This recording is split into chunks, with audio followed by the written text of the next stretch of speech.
Hello all, welcome back to my YouTube channel Manikarthi 7. ಇವತ್ತು ನಾವು ಪುದೀನ ಚಟ್ನಿ ಮಾಡೋದು ಹೇಗೆ ಅಂತ ನೋಡೋಣ. ಪುದೀನ ಪಚ್ಚಡಿ ಅಂತ ಕೂಡ ಹೇಳ್ಬೋದು. ಮೊದಲನೇದಾಗಿ ಒಂದು 4 ಟೇಬಲ್ ಸ್ಪೂನ್ ಅಷ್ಟು ಆಯಿಲ್ ಹಾಕೊಳ್ಳೋಣ. ಅದು ನಮ್ಮ ಚಾನಲ್ನ ಫಸ್ಟ್ ಟೈಮ್ ನೋಡ್ತಾ ಇದ್ದೆ, ಸಬ್ಸ್ಕ್ರೈಬ್ ಮಾಡಿ ಫ್ರೆಂಡ್ಸ್.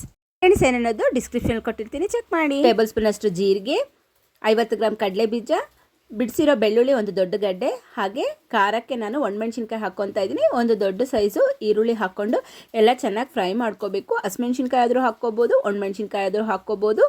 ಹಾಗೆ ಒಂದು ದೊಡ್ಡ ಟೊಮೆಟೊ ಹಾಕ್ಕೊತಾ ಇದ್ದೀನಿ. ಅರಿಶಿನ ಪುಡಿ ಎಲ್ಲ ಚೆನ್ನಾಗಿ ಫ್ರೈ ಆಗಬೇಕು. ಈಗ ಇದಕ್ಕೆ ನಾನು ಒಂದು ದೊಡ್ಡ ಕಟ್ಟಷ್ಟು ಪುದೀನ ತೊಗೊಂಡಿದ್ದೀನಿ. ಪುದೀನ ನಿಮ್ಮಿಷ್ಟ, ಸ್ವಲ್ಪ ಹೆಚ್ಚು ಕಡಿಮೆ ಹಾಕ್ಕೊಂಡ್ರೇನು ಚೆನ್ನಾಗೇ ಇರುತ್ತೆ. ಈಗ ಇದಕ್ಕೆ ರುಚಿಗೆ ತಕ್ಕಷ್ಟು ಉಪ್ಪು ಹಾಕ್ಕೊಂಡು ಎಲ್ಲನೂ ಚೆನ್ನಾಗಿ ಫ್ರೈ ಮಾಡ್ಕೋಬೇಕು. ಎಲ್ಲ ಚೆನ್ನಾಗಿ ಫ್ರೈ ಆದ ನಂತರ, ತಣ್ಣಗಾದ ನಂತರ ನಾವು ಮಿಕ್ಸಿಗೆ ಹಾಕ್ಕೋಬೇಕು. ಮಿಕ್ಸಿಗಾದರೂ ಹಾಕ್ಕೊಳ್ಳಿ, ಒರಳಿಗಾದರೂ ಹಾಕ್ಕೊಳ್ಳಿ. ಒರಳಲ್ಲಿ ಹಾಕ್ಕೊಂಡ್ರೆ ಟೇಸ್ಟ್ ಅಂತೂ ಇನ್ನೂ ಸೂಪರ್ ಇರುತ್ತೆ. ಒಮ್ಮೆ ನೀವು ಈ ರೀತಿ ಟ್ರೈ ಮಾಡಿ ನೋಡಿ. ತುಂಬ ಸಿಂಪಲ್ ಇಂಗ್ರೀಡಿಯೆಂಟ್ಸ್, ಬೇಗ ಆಗುತ್ತೆ. ಸಾಂಬಾರು ತಿಂದು ಬೇಜಾರು ಅನಿಸಿದಾಗ ಖಂಡಿತ ನೀವು ಈ ರೀತಿ ಟ್ರೈ ಮಾಡಿ ನೋಡಿ. ಪುದೀನ ಚಟ್ನಿ ರೆಡಿಯಾಗಿದೆ. ನಮ್ಮ ವಿಡಿಯೋ ನಿಮ್ಗೆ ಇಷ್ಟ ಆದರೆ ಲೈಕ್ ಮಾಡಿ, ಶೇರ್ ಮಾಡಿ, ಸಬ್ಸ್ಕ್ರೈಬ್ ಮಾಡಿ. Thank you for watching guys. Bye. See you in the next video guys.